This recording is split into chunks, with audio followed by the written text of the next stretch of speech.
नमस्कार, हिंदनामा न्यूज में आप सभी का स्वागत है। आलू सब्जी है या अनाज?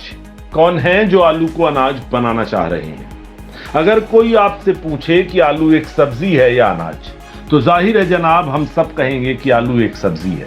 बल्कि आलू की महत्ता का बखान करते हुए हम में से बहुत से लोग तो कहेंगे कि आलू सब्जियों का राजा है, जो कि बिल्कुल ठीक भी है, क्योंकि हमारे देश में सब्जियों में जितनी आलू खाई जाती है उतनी दूसरी कोई और सब्जी नहीं। तो जनाब, जब सभी जानते हैं कि आलू एक सब्जी है, तो फिर इसे अनाज बनाने पर भला कौन तुला है?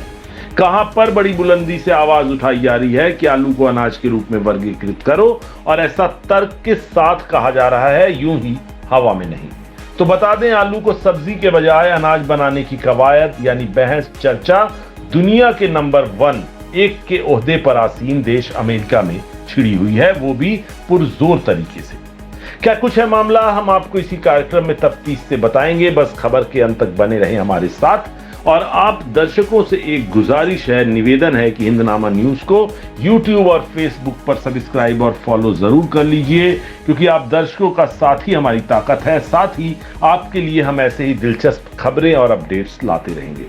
तो बढ़ते हैं आलू को अनाज बनाने की खबर की कवायद की तरफ। आलू एक सब्जी है या अनाज? अमेरिका में इस विषय पर बहस छिड़ी हुई है। गाइडलाइंस के एक बिंदु जिसका विरोध हो रहा है वो है आलू को सब्जी के बजाय अनाज के रूप में वर्गीकृत करना।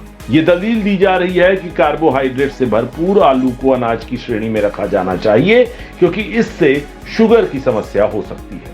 आलू को अभी तक तो हम और आप एक सब्जी के तौर पर जानते हैं और पहचानते हैं, लेकिन अमेरिका में इन दिनों इसे लेकर एक बड़ी बहस छिड़ी हुई है। दरअसल यहां आलू को अनाज की कैटेगरी में रखा जा रहा है, जिसके बाद इसे लेकर विरोध शुरू हो गया है। अमेरिकी कृषि विभाग यानी USDA और स्वास्थ्य और मानव सेवा विभाग यानी HHS ने 2025 से 30 की अवधि के लिए अमेरिकियों के लिए नए डाइटरी गाइडलाइंस प्रस्तावित की है। गाइडलाइंस के एक बिंदु जिसका विरोध हो रहा है वो है आलू को सब्जी के बजाय अनाज के रूप में वर्गीकृत करना। ये दलील दी जा रही है कि कार्बोहाइड्रेट से भरपूर आलू को अनाज की श्रेणी में रखा जाना चाहिए, क्योंकि इससे शुगर की समस्या हो सकती है। गौरतलब है कि 2013 के एक अध्ययन से आलू के पोषण मूल्य का पता चला है, जिसमें potassium, calcium, vitamin C, vitamin B6 और फाइबर शामिल है। विरोध का मुख्य कारण खुदरा विक्रेताओं, उपभोक्ताओं और आलू पर निर्भर किसानों के बीच पैदा होने वाला भ्रम है। खेती पर पड़ने वाले असर का हवाला देते हुए विरोध अमेरिकी सीनेट तक पहुंच गया है। आलू का वर्गीकरण ऐतिहासिक है, जहां अब सरकार का विरोध शुरू हो गया है। हालात ये हैं कि आलू सब्जी है या अनाज, इस कंफ्यूजन के बाद सीनेटरों ने बाकायदा एक पत्र लिखा है। दिलचस्प है कि 14 सीनेटर कृषि और स्वास्थ्य और मानव सेवा विभागों से आलू को सब्जी के रूप में ही रखने के लिए कह रहे हैं।